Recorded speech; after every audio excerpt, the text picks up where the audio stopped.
So we have example number 1. X squared plus 4x minus 21 is equal to 0. So our first step is to transpose negative 21 to the other side of the equation, since our goal here is to put the unknowns on the left side and the constant on the right side. So we will transpose negative 21 to the other side of the equation. We have x squared plus 4x is equal to 21. Now, after this one, this is our step number 1. Step number 2, we will divide all the terms by the value of a.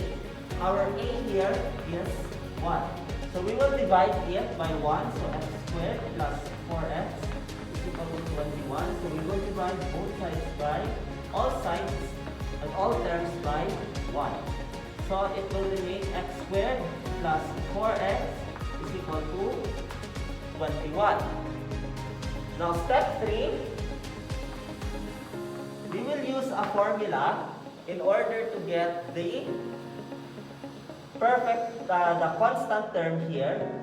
We will get the constant term here so that it will be a perfect square trinomial. So this is our goal in completing the square.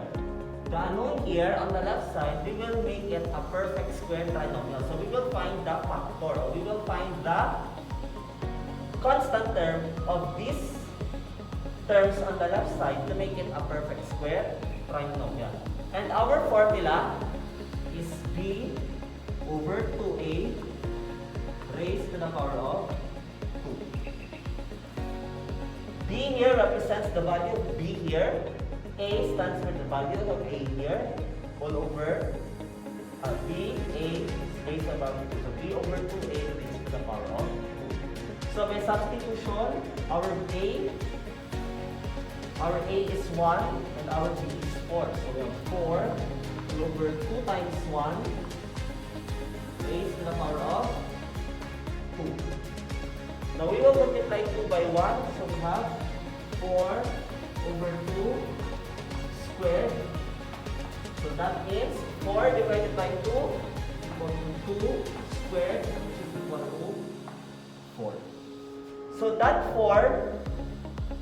4 will be added to both sides of the equation. So we have x squared plus 4x plus 4 is equal to 21 plus 4.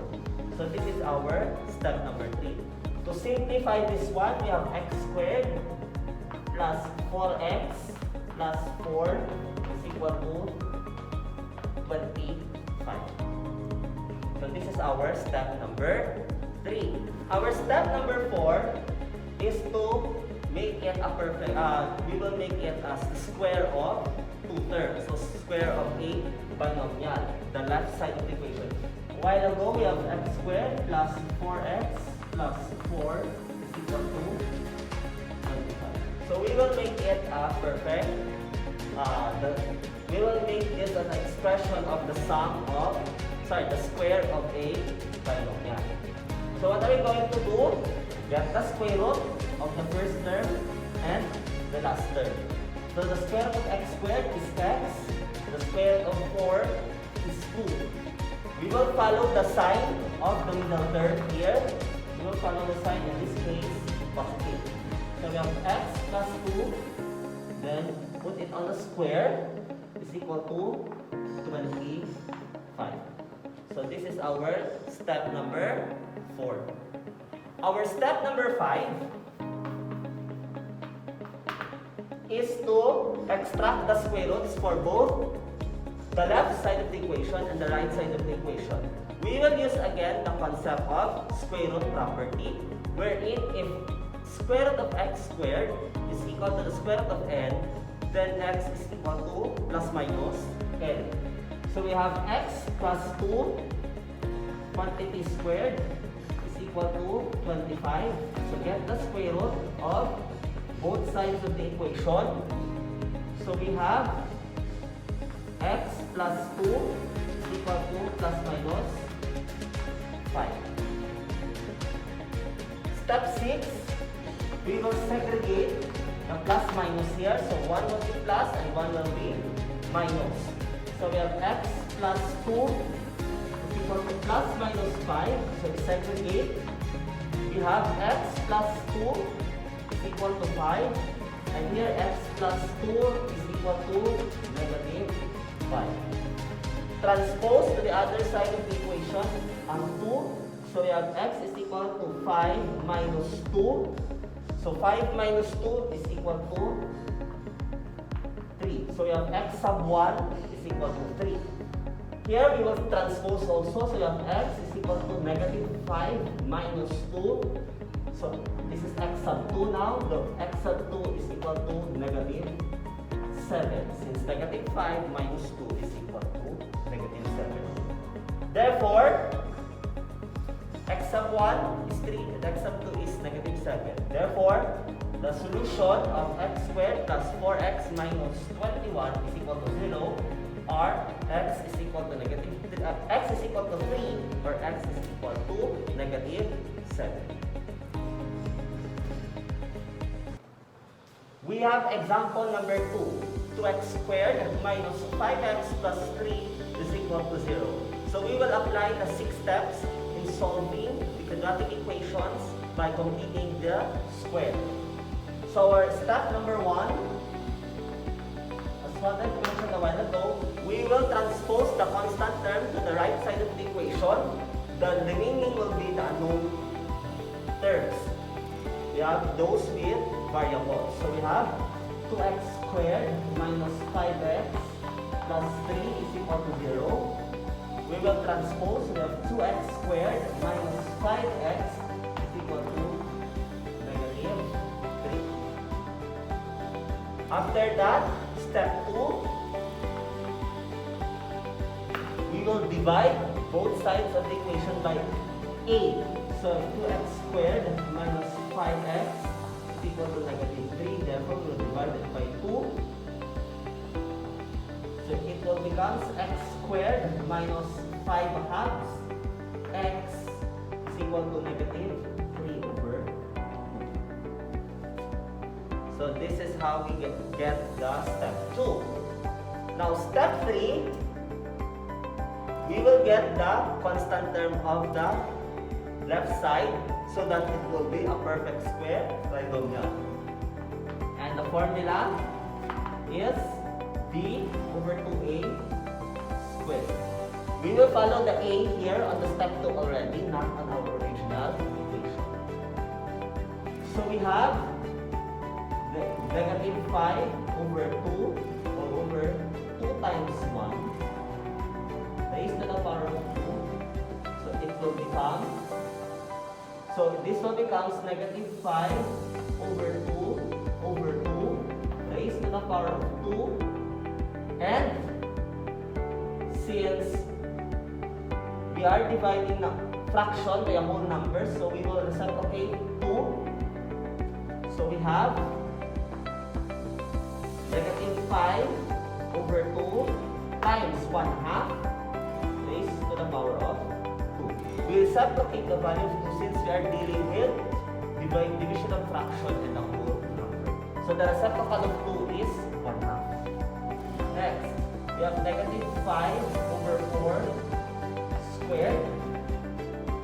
And we distribute the square to negative 5 and 4. So this will become negative 5 squared over 4 squared. So we have negative 5 times negative 5, 25. 4 times 4 is 16. So the one that will be added to this equation is 25 over 16. So we have x squared minus 5 halves x plus 25 over 16 is equal to negative 3 halves plus 25 over 16. The 25 over 16 that we get in step 3 will be added to both sides of the equation. So we have 25 over 16 here and we have 25 over 16 there.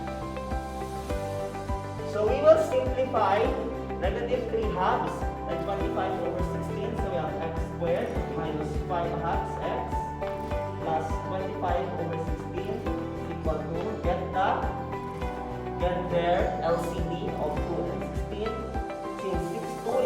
of 16, therefore we can conclude that the least common denominator is 16. We will apply the concept of LCD divided by denominator multiplied by numerator to get the equivalent fractions.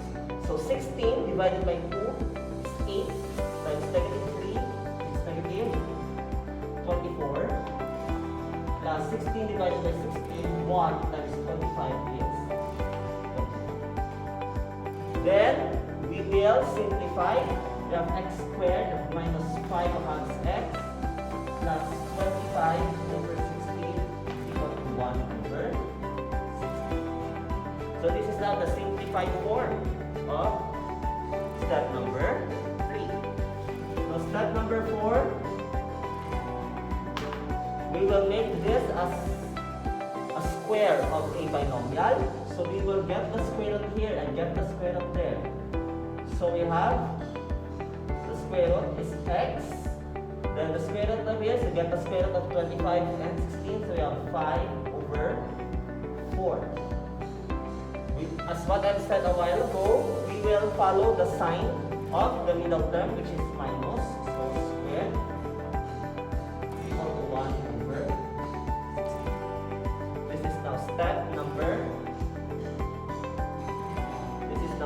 number 4. We get the square root of the first term and the last term, then we follow the sign of the middle term.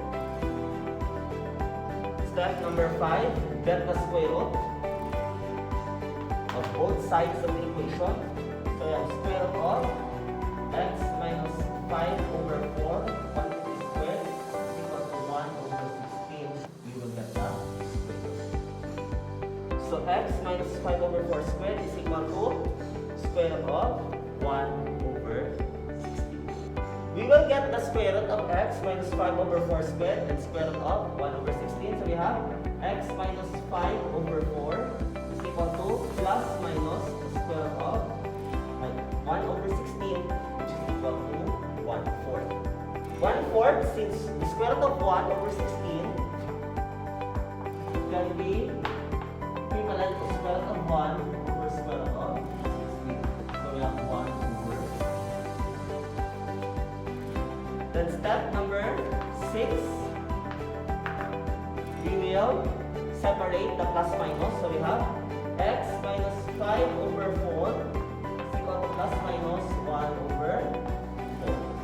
So we will separate x minus 5 over 4 is equal to 1/4, or x minus 5 over 4 is equal to negative 1 over 4. So we will transpose negative 5 over 4 to the other side of the equation, so it will become positive. So we have x is equal to 1 over 4 plus 5 over 4. So this will become x is equal to 6 over 4, since we add only the numerator and copy the denominator. Since 6 over 4 can be simplified into lowest term, therefore x sub 1, or the first is equal to 3 over 2. Then we have x minus 5 over 4 is equal to negative 1 over 4. So we have x is equal to negative 1/4 plus 5 over 4. So we will add negative 1 plus 5. So negative 1 plus 5 is 4. Since they have different signs, and we will follow the sign of the higher absolute value. We will subtract first, then follow the sign of the higher absolute value. So x is equal to 4 over 4. What is 4 over 4? 4 divided by 4, x sub 2 is equal to 1. Therefore, the solution of 2x squared minus 5x plus 3 is equal to 0 is equivalent, or x is equal to 3 halves, or x is equal to 1. Therefore, we get already the roots of the quadratic equation using the completing the square